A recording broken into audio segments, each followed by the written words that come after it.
Sorry, my English is not good. How do you face losing important things?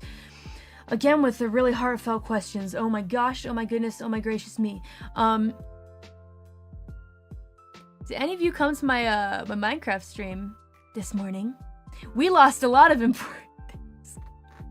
Well, not very important, but important to me at the time. This is gonna tie into what I have to say. So I lost all of my Minecraft things, right? This morning, during this morning's stream, and they were really important to me, and I felt really upset about it, right? But some of you may have noticed, I shrugged it off and was like, all right, well, I guess we'll just start anew. You know? Didn't really bat much of an eye. I was upset for a minute, but then immediately was like, all right, well, let's get some new stuff. The reason for that is that those things that I lost were important to me at the time. You know? But I still had the hope of, well, we can make new things, etc. If it's something that's important to you at the time, I think it's best to focus and put your eyes on moving along and making new, great, wonderful things and continuing on your adventure, you know? However, this doesn't apply to things that are important to you for a long time, for longer than just a moment, for longer than just that time, you know? It's interesting because I don't know if I've mentioned this before, but I actually went and I ordered, it was pretty expensive, I ordered a bunch of games that I used to play back when I was a Little Reaper.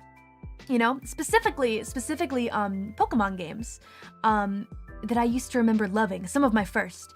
And I popped them in and I started playing them because recently what I've realized is that, you know, all of existence until this point for me has been a journey, but somewhere along the way, deadbeats, I lost something.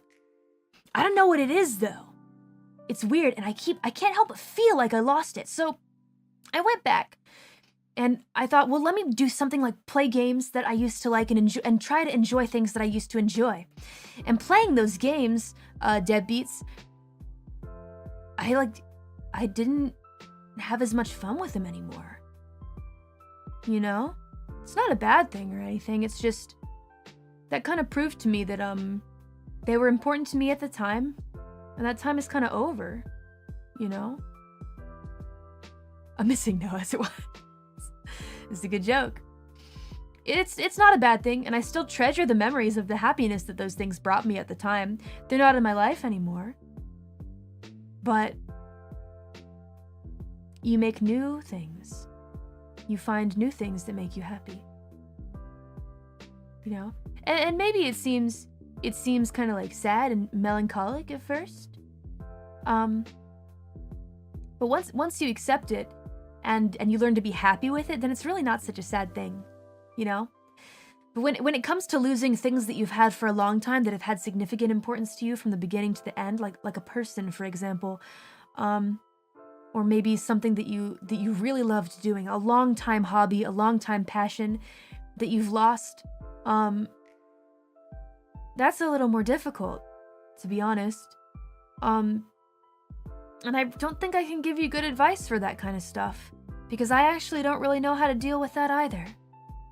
Here I am, you know, the queen of taking lives, taking things away from people.